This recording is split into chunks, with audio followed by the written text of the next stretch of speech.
What if the story of Christianity you've always known is only half the truth?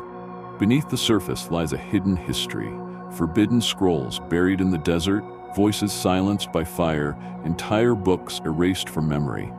For centuries, only one version was allowed to survive, but whispers of another truth refused to die. Was the faith we inherited shaped by revelation, or by the hands of powerful men deciding which words lived and which were condemned? This is not just history, it is the struggle for truth itself. What sacred texts were almost lost, and what might they reveal that the official story never wanted you to know? To understand the untold truth about early Christianity, we must step back nearly 2,000 years. Picture the world between the late 1st century and the 4th century AD, a Roman Empire at its height, stretching from the deserts of Judea to the bustling streets of Alexandria, from the temples of Asia Minor to the heart of Rome itself. This was a world in conflict. The gods of Greece and Rome still reigned in marble temples. The Jewish people clung to ancient faith, surviving exile and oppression. Pagan rituals filled the streets. Roman law ruled with an iron hand. And within this vast empire, a new faith, fragile, scattered, often hunted, began to rise. Christianity did not emerge as a single voice. It was a chorus, each voice proclaiming who Jesus was, what he taught, and why he mattered. In Jerusalem, some insisted he was the Jewish Messiah, fulfilling prophecy. In the Greek cities, others spoke of him in terms of divine wisdom, the eternal Word made flesh. In Egypt, mystics claimed secret knowledge passed to only a chosen few. Among the earliest leaders we know were Paul, traveling from city to city preaching Christ crucified; Peter, the fisherman-turned-leader, executed in Rome; and James, called the brother of Jesus, who held the Jerusalem church together until his death. Alongside them rose countless others, Gnostic teachers, philosophers blending Christian faith with Greek ideas, apologists defending the faith against pagan critics, and bishops who sought to unify scattered communities under one truth. But here lies the heart of the struggle. Who had the authority to decide what Christianity truly was? Which writings would be considered sacred, and which would be silenced? Was Jesus divine from the beginning, or did his divinity unfold only at the resurrection?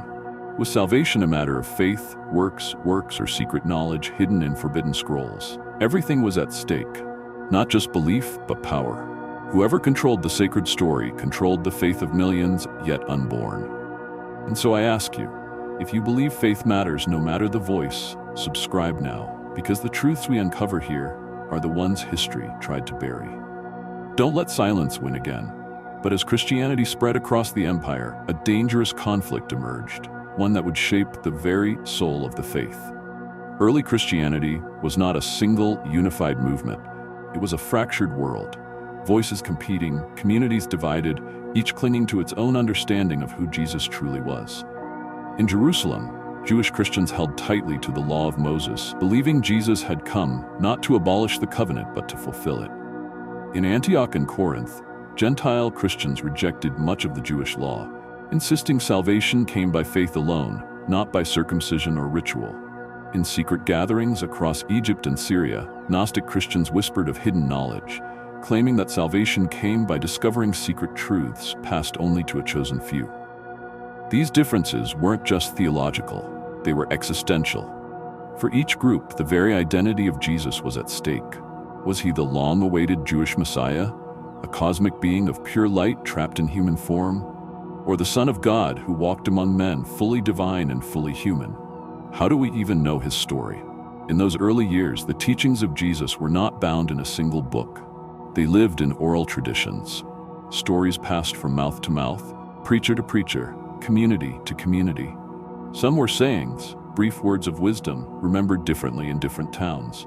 Others were visions, mystical encounters in which Christ revealed truths beyond the written word. The danger was clear, with so many voices, whose story would survive? And then came the writings. Beyond the 4 Gospels we know today, countless others were copied, shared, and read. Some were filled with wonder, painting vivid portraits of Jesus' childhood. The Proto-Evangelium of James spoke of Mary's purity and the miraculous birth of Christ. The Infancy Gospel of Thomas told strange, sometimes troubling stories of the boy Jesus wielding miraculous powers, striking dead those who mocked him only to restore them to life again. Others spoke with mystic authority, carrying sayings and teachings not found in Matthew, Mark, Luke, or John. The Gospel of Thomas whispered, "The kingdom of God is inside you and all around you. Split a piece of wood, and I am there." The Gospel of Philip spoke of mysteries of the soul, sacraments, and suggested a closer bond between Jesus and Mary Magdalene. The Apocryphon of John claimed to reveal secret knowledge given to the Apostle John, describing a cosmic struggle far beyond anything in the New Testament. These were the non-canonical Gospels. For some, they were the voice of God. For others, heresy. But Christianity was not growing in peace. From outside, the Roman Empire struck with fury. Under emperors such as Nero, Decius, and Diocletian, Christians were hunted, their writings burned, their leaders executed. Some were torn apart in arenas, others crucified or burned alive, martyrs whose blood became the seed of the church. Yet persecution was only one danger. The greater threat came from within. Bishops and church leaders rose, determined to establish unity. They gathered in councils, wrote letters, drew boundaries. Certain writings were praised as holy, others condemned as false. The struggle was not just about faith, it was about authority. If too many voices spoke, chaos would follow. So voices had to be silenced. Imagine it, in hidden rooms under the glow of oil lamps, believers read forbidden scrolls in secret. In remote villages, teachers risked their lives to pass on sayings not found in the official Gospels. And yet across the empire, powerful voices rose to shut them down. What was Jesus, truly? Was he purely divine, untouched by human frailty? Or was he human, tested, tempted, yet chosen? Was the cross the ultimate sacrifice, or only a veil hiding deeper mysteries? For the early Christians, these questions were not abstract. They were life or death. To believe the wrong thing could mean exile, persecution, even execution. To remain silent meant watching their faith reshaped by others. This was the conflict at the heart of early Christianity: competing truths, hidden writings, a struggle for the soul of a new faith. The conflict soon erupted into a crucible of suffering. While debates divided Christians from within, persecution threatened them from without. Roman emperors saw this new faith not as harmless devotion, but as dangerous rebellion. Nero, after the Great Fire of Rome in AD 64, blamed the Christians, using them as scapegoats for the city's ruin. Many were torn apart by wild beasts in the arena. Others burned alive, their bodies lighting the streets of Rome. Decius, nearly 2 centuries later, ordered that every citizen must sacrifice to the Roman gods or face death, forcing Christians to choose between faith and survival. And under Diocletian, the great persecution began. Churches were torn down, scriptures burned in heaps, and those who refused to renounce Christ were imprisoned, tortured, or executed. Whole communities were forced underground, worshiping in catacombs, praying in whispers, their faith carried like a secret flame. For them, every gathering could mean betrayal. Every prayer could be their last. Yet even as blood was spilled in the arenas, the internal battles did not cease. A new word emerged in these struggles: heresy. To be called heretical was not simply to be wrong, it was to be erased. The Gnostic Christians, who spoke of hidden wisdom and a Christ revealed in secret visions, found themselves branded enemies of the faith. Leaders of the emerging proto-orthodox church, those whose teachings would one day define mainstream Christianity, began writing, teaching, and condemning. One man in particular, Irenaeus of Lyon, rose in the late 2nd century to defend what he called the true faith.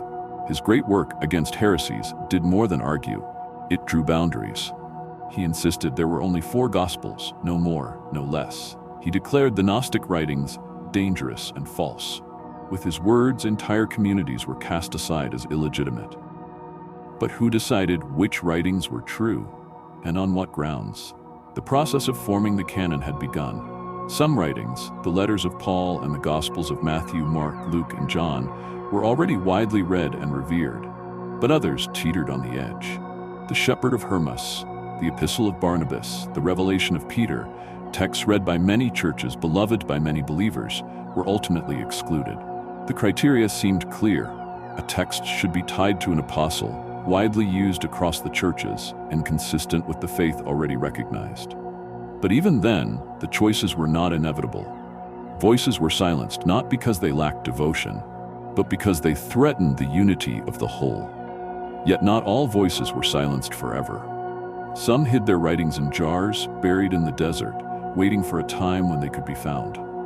Centuries later, in 1945, in the Egyptian town of Nag Hammadi, farmers stumbled upon a jar buried in the desert sands. Inside lay a hidden library, 13 leather-bound codices, filled with more than 50 ancient texts. These were not the Gospels most of us know, but the forbidden writings, the voices thought long extinct. After nearly 16 centuries of silence, the lost words of the early Christians returned. The Gospel of Thomas was among them, a collection of 114 sayings attributed to Jesus. Some echoed the New Testament. Blessed are the poor. Others startled with their difference. If you bring forth what is within you, what you bring forth will save you. If you do not, what you do not bring forth will destroy you. This gospel claimed that salvation was not through rituals or sacrifice, but through discovering the divine light already within. The Gospel of Philip offered a different vision of Christian practice. It spoke of sacraments, of a mystical union called the bridal chamber, and it gave Mary Magdalene a role unlike anything in the official Gospels. She was not simply a follower, but a close companion of Jesus, one who received secret knowledge, sparking centuries of speculation about what the Church sought to hide. The Apocryphon of John revealed a sweeping cosmic vision. It told of a heavenly realm beyond the material world and of a divine being named Sophia whose mistake birthed the flawed creator of this universe. In this telling, salvation was not merely forgiveness of sins, but escape from a corrupt world through hidden knowledge given by Christ himself. To many, these teachings seemed radical, even dangerous. To those who cherished them, they were glimpses of a greater truth. Yet even as these hidden voices resurfaced, the choices made long ago still cast their shadow. In the early 4th century, Christianity moved from persecuted faith to imperial power. With the rise of Constantine and the Council of Nicaea, the Church sought unity above all else. The debates were fierce. Was Christ created or eternal? Was he of the same essence as the Father, or merely similar? At Nicaea, the verdict was given: Christ was homoousios, of the same substance as God. It was a decision that defined orthodoxy for centuries to come. And in this new era of power, boundaries hardened. Origen, one of the great early theologians, had written Contra Celsum, defending Christianity against pagan critics. His arguments gave strength to the Church's growing intellectual tradition, but some of his more daring ideas, like the possible eventual restoration of all souls to God, were condemned after his death. Even the defenders of the faith were not immune to the flames of judgment. A choice had been made. Some texts were canonized, declared sacred and eternal. Others were rejected, sealed away under the label of apocrypha or heresy. The consequences were immense. Entire visions of Christianity vanished from memory. Traditions that saw Mary as a spiritual leader, that spoke of hidden wisdom, that imagined salvation in new ways, all were silenced. Yet thanks to discoveries at Nag Hammadi, Oxyrhynchus, and in the sands of Egypt, we now know Christianity could have looked very different. The story we inherited was not the only story being told. It was the story chosen, shaped, and preserved, while others were cast into shadow. At last, the storm broke. In AD 313, the Edict of Milan was issued by Constantine and Licinius. For the first time, Christians were free to worship openly without fear of death. What had once been a persecuted faith in hidden catacombs now walked boldly in the sunlight of empire. Soon, this fragile movement became the dominant religion of Rome. With imperial backing, the scattered voices of Christianity were gathered, bound, and fixed into a recognizable form. By the late 4th century, the canon of the New Testament was essentially set, 27 books preserved as holy writ. Many other voices were excluded, surviving only in fragments, whispers, or buried beneath the sands. But even silence leaves echoes. The suppressed writings continued to cast their shadow through the centuries. Scholars and mystics would rediscover them, challenging what we thought we knew about the first Christians. The Gnostic Gospels, the mystical visions, the hidden revelations, they remind us that early Christianity was not a monolith, but a tapestry of competing truths. Their legacy is not only in what they said, but in what they teach us about history itself. That power decides which voices survive. That silence can be as sharp a weapon as any sword. That authenticity depends not simply on what is preserved, but on who preserves it. and for what purpose. Today, in a world where ancient scrolls are studied by scholars and debated by believers, these once forbidden texts have returned to the conversation. Some see them as dangerous still.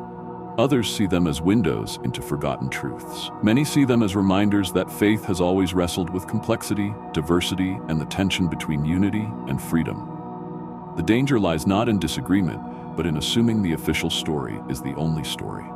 The past is far richer and far stranger than the version we were taught to remember. So, what is the untold truth about early Christianity? It is not a single line drawn neatly across history. It is a tapestry of voices, some exalted, others suppressed. Hidden gospels, secret teachings, oral traditions nearly erased, and decisions made in shadows that shaped what millions believe today.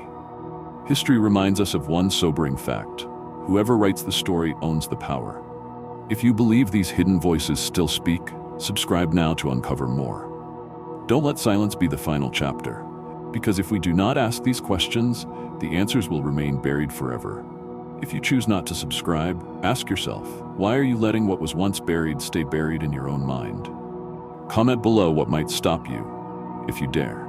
Would you have stood firm in those darkest times? Would you risk persecution for words that today we take for granted? The story of early Christianity is not over. It lives in every hidden scroll, every silenced voice, and in every question you are brave enough to ask. Leave a comment now. Tell me what you think they were trying so hard to hide.